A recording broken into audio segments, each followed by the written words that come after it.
पत्र लेकर थाने पहुंचती। जब वो थाने में शिकायत पत्र दिया जाता तो वहां के जो थाना इंचार्ज थे वो परेशान होते उस शिकायत पत्र को पढ़कर और उस महिला से कहते कि ऐसा करो कि इसमें जो दो नाम है उनमें से एक नाम आप हटा लो और इस शिकायत पत्र को वैसे ही रहने दो। लेकिन महिला बोलती कि नहीं सर, इसमें से जो वो नाम जो आप हटाने के लिए कह रहे हैं वही तो मुख्य आरोपी है, मैं उसी के लिए तो आपके पास आई हूँ। वो उस महिला को टालने की कोशिश करते लेकिन महिला अपनी बात पर अड़ी रही। इसके बाद वो अपने थाना अधिकारी को फोन लगाते और उनसे कहते कि सर, एक महिला जो कि शिकायत पत्र लेकर आई है और उस शिकायत पत्र में दो नाम है। एक नाम उस व्यक्ति का है जो कि जहां पर वो चौकी चल रही थी उस व्यक्ति की ही जगह पर वो चौकी चल रही थी। तो वो थाना अधिकारी बोलते कि ऐसा करो कि अपने तरीके से इसको टालने की कोशिश करो और समझ लो और अपने तरीके से इस मामले को निपटा लो। तो वो क्या करते, उस महिला को टाल देते, उसकी रिपोर्ट जो कि नहीं लिखी जाती। महिला वापस आ जाती और ये जब मामला मीडिया में पहुंचता, जब ये मामला बहुत बढ़ जाता, हंगामा मचने लगता, तब आखिरी में इस थाना इंचार्ज की कुर्सी नीचे जाती और जो थाना अधिकारी थे उनकी भी इन दोनों का सस्पेंड लेटर आ जाता। क्या है ये पूरी घटना, ये कौन थी ये महिला और ये कौन थे जो थाना इंचार्ज थे, ये कौन थी जिनकी कुर्सी इच गई। तो ये पूरा क्या है ये पूरा मामला, इसे जानने और समझने के लिए आप हमारे साथ बने रहिए। नमस्कार, आदाब, सत श्री अकाल, मैं रागिनी आप सभी का स्वागत करती हूँ। तो जो भी भाई बहन हमारे चैनल पर नए आए हों उनसे रिक्वेस्ट है कि चैनल को सब्सक्राइब कर लें और वीडियो अच्छी लगे तो एक लाइक कर दें। और आप ये वीडियो कहाँ से देख रहे हैं, आप अपना नाम हमारे साथ साझा कर सकते हैं। आपके नाम हम नेक्स्ट वीडियो में लेने की कोशिश करेंगे। तो चलिए हम बढ़ते हैं अपनी घटना की तरफ कि क्या है ये पूरी हमारी घटना। तो ये जो आज की हमारी घटना है वो उत्तर प्रदेश में एक जिला लगता अयोध्या और इसी अयोध्या में एक थाना लगता पूरा कलंदर और इसी थाना क्षेत्र में एक गांव लगता भदरसा और इसी भदरसा का एक इलाका जहां एक विधवा महिला रहती। इस महिला की 4 बेटियां और एक बेटा। बेटा सबसे छोटा होता, लगभग उसकी उम्र 6 साल। ये महिला मेहनत मजदूरी करती और अपने बच्चों का पेट पालती। मेहनत मजदूरी से ही उसके घर का चूल्हा जलता। इसी जुलाई के आखिरी सप्ताह में उसकी जो छोटी बेटी थी जिसकी उम्र लगभग 12 साल, वो अपनी माँ से कहती है कि माँ, मेरे पेट में बहुत तेजी से दर्द हो रहा है। वो माँ टालने की कोशिश करती, वो सोचती कि दर्द ऐसे ही नॉर्मल होगा, कुछ हो गया होगा, कुछ खा पी लिया होगा, उससे इसका पेट दर्द हो रहा होगा।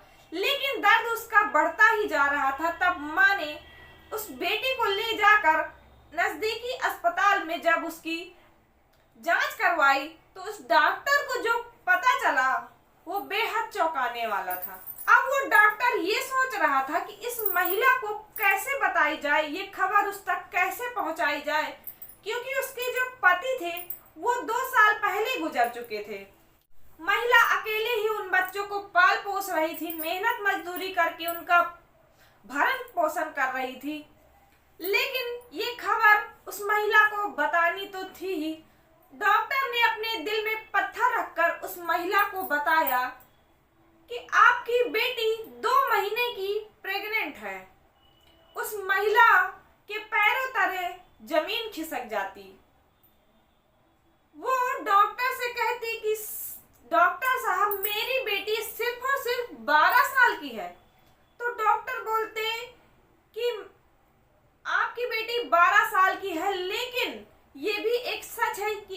आपकी बेटी 2 महीने की प्रेग्नेंट है। ये सुनकर महिला अपनी बेटी के पास जाती और कहती कि बेटा, ये सब किसने किया है तुम्हारे साथ, तुम मुझे बता दो। उसको दुलारती, पुचकारती और उससे पूछने की कोशिश करती कि बेटा, किसी ने तुम्हारे साथ छेड़खानी तो नहीं की, किसने किया है ये तुम्हारे साथ, मुझे बता दो। जब माँ ने बेटी का भरोसा जीत लिया तो बेटी फूट फूट कर रोने लगी और माँ से कहती कि माँ, ये बात 2 से ढाई महीने पहले मैं जब मजदूरी करके वापस घर आ रही थी तो रास्ते में बेकरी पड़ती है। उसी बेकरी के पास एक व्यक्ति उसको मिला और उससे बोला, उसे बिस्कुट और किसी और अन्य चीजों का उसको लालच देकर अपने साथ उसको ले गया और उससे बोला कि हमारे मालिक तुमको बुला रहे हैं। वो 12 साल की बच्ची कुछ समझ नहीं पाई और उसके साथ चली गई। जब उसके साथ वो अंदर चली गई तो जो उसका मालिक था उसने इस बच्ची के साथ रेप किया। रेप करते हुए इस व्यक्ति ने उसकी वीडियो बनाई और जब मालिक ने रेप कर लिया तो अब इस नौकर की भी हिम्मत बढ़ गई और उसने भी इस लड़की के साथ रेप किया और उसके बाद लड़की को डराया, धमकाया और उससे कहा कि अगर तुमने ये बात किसी और से कही तो ये जो तुम्हारा वीडियो है हम सोशल मीडिया पर इसको वायरल कर देंगे, हर कोई ये वीडियो देखेगा और तुम कहीं मुंह दिखाने के काबिल नहीं रहोगी। इस बात से वो 12 साल की बच्ची काफी डर जाती और वो घर वापस आ जाती। उसके बाद वो किसी से इस बात की चर्चा नहीं करती। अब जब भी उन दरिंदों का मन होता तो इस बच्ची को बुलाते और डराते, धमकाते, साथ शारीरिक संबंध बनाते। ये इसी तरह दर्द झेल रही थी, लेकिन इस बच्ची ने अपने माँ से भी वो दर्द बयां नहीं किया। अब जब उससे पूछा जाता कि बेटा उनका नाम क्या है, वो कौन है, तब ये बताती कि एक उसका जो नौकर है उसका नाम राजू और जो मालिक है उसका नाम है मोहित खान। ये मोहित खान समाजवादी पार्टी इसी कस्बे का नगर अध्यक्ष है। थाना बदरसा जो थाना है वो इसी की जगह पर खुला हुआ है। तो इसी बात को लेकर जब महिला थाने अपना शिकायत पत्र लेकर आती तो थाना इंचार्ज कहते कि ऐसा करो कि इस नौकर का नाम रहने दो और जो ये मालिक का नाम है उसको हटा दो। लेकिन महिला कहती कि नहीं, ये तो मुख्य आरोपी है, इसने मेरी बेटी की जिंदगी बर्बाद की है और मैं इसका नाम नहीं हटा सकती। थाना इंचार्ज उसे टाल देते, उसकी रिपोर्ट नहीं लिखते। तो महिला एक वहीं की समाज सेविका महिला थी, उसके पास जाती और उस महिला को लेकर दोबारा थाने आती। उस महिला ने थाने में काफी हंगामा किया, काफी बहस बढ़ी, जिससे ये बात मीडिया में आ गई, अखबारों में सुर्खियां बन गईं और ये बात जब ज्यादा फैलने लगी तो वहीं के बीकापुर के विधानसभा के विधायक अमित सिंह वो इस परिवार से मिलते और परिवार से मिलने के बाद वो आदित्य योगीनाथ, मुख्यमंत्री योगीनाथ को फोन करते और उनसे मिलने की डेट लेते और योगी आदित्यनाथ उनको मिलने की डेट देते 2 अगस्त 2024 को। जब ये पता चलता कि जो ये परिवार है वो योगी आदित्यनाथ से मिलने गया है तो जो काम घंटों में होना था वो काम मिनटों में हुआ। हालांकि इनकी रिपोर्ट लिख ली गई थी, लेकिन जब आदित्य योगीनाथ से वो मिले तो इनका जो मामला है वो गंभीरता से, उसके बाद जो ये थाना इंचार्ज थे उनको सस्पेंड किया गया। जो वो अधिकारी थे, थाना अधिकारी, उनको भी सस्पेंड किया गया और इस राजू को और उसके मालिक को गिरफ्तार किया गया। उसके बाद इस मालिक की जो बेकरी चल रही थी उसकी जब जांच पड़ताल की जाती, उसकी जमीनों की, उसकी जायदाद की, तो पता चलता कि ये जो बेकरी चल रही है वो अवैध रूप से चल रही है। तो योगी आदित्यनाथ का बुलडोजर आता और उस बेकरी को गिरा देता। इससे समाज में ये एक मैसेज जाता है कि जो बुरा करेगा उसके साथ बुरा होगा। ये थाना इंचार्ज जो थे, इनको इस महिला की रिपोर्ट लिखनी चाहिए थी, इसकी मदद करनी चाहिए थी, लेकिन उन्होंने अपनी सीट बचाने के चक्कर में इस महिला को टालते रहे, जिससे इनकी सीट तो गई ही गई और पुलिस प्रशासन सारा इन जैसे पुलिस वालों के चक्कर में बदनाम हो जाता है।